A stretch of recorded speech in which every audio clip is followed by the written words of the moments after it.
Si Pagong at si Matsing. Sina Pagong at Matsing ay matalik na magkaibigan. Mabait at matulungin si Pagong, subalit si Matsing ay tuso at palabiro.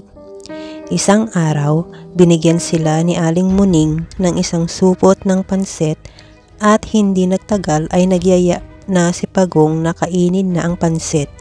Ngunit sinabi ni Matsing na nangangamoy panis na ang pansit, kung kaya siya na muna ang unang titikim nito hanggang sa naubos na ni Matsing ang pansit at walang natira para kay Pagong. Humingi ng tawad si Matsing dahil naubos at hindi nakakain si Pagong ng pansit. Dahil sa likas na mabait at pasensyoso si Pagong, hindi na siya nakipagtalo sa kaibigan. Sa kanilang paglilibot sa kagubatan, nakakita si Pagong ng isang puno ng saging at pinaghatian nila ang puno ng saging. Ngunit ang kinuha ni Matsing ay ang parting taas dahil ayaw na daw niyang magpatubo ng mga dahon. Kaya't ang bandang ibaba ang napunta kay Pagong ay may mga ugat at umuwi na sila upang itanim at patubuin ang puno ng saging. Umuwing malungkot si Pagong, dala ang kanyang kalahating bahagi ng saging na may ugat. Samantalang si Matsing ay masayang umuwi, dala ang madahong bahagi ng puno. Inalagaan ni Pagong ang kanyang halaman. Araw-araw dinidiligan niya ito at nilalagyan ng pataba ang lupa. Ganoon din ang ginawa ni Matsing. Subalit, makalipas ang isang linggo, nalanta ang tanim na saging ni Matsing. Si Pagong naman ay natuwa nang makita ang umuusbong na dahon sa puno ng saging. Lalo nitong inalagaan ang tanim hanggang sa mamunga ito ng hitik na hitik. Nainggit si Matsing nang makita ang bunga ng saging sa halaman ni Pagong.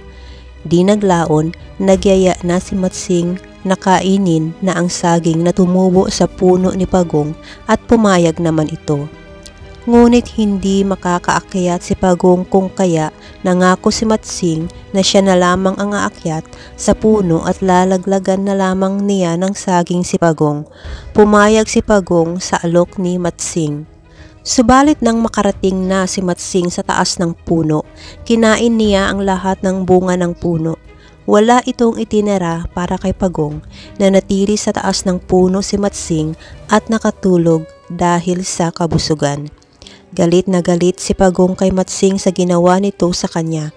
Kung kaya, habang natutulog ito sa sobrang kabusugan, naglagay ng mga tinik sa ilalim ng puno si Pagong. Nang magising si Matsing, ay nakita niya ang tinik, kaya't humingi ito ng tulong kay Pagong. Kinabukasan, kahit mahapdi pa rin ang mga sugat ni Matsing, ay hinanap niya si Pagong. Nakita niya itong naglalakad sa may kakahuyan. Kinuha ni Matsing si Pagong na takot na takot.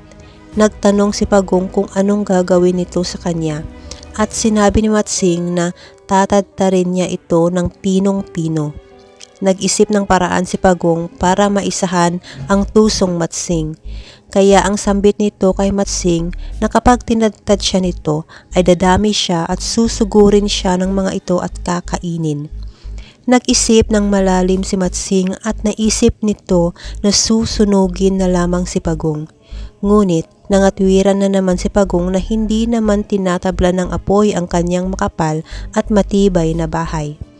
Kaya muling napaisip si Matsing hanggang sa maisipan niyang pumunta sa dalampasigan at doon na lamang itapon si Pagong. Lihim na natuwa si Pagong, nagpanggap itong takot sa dalampasigan.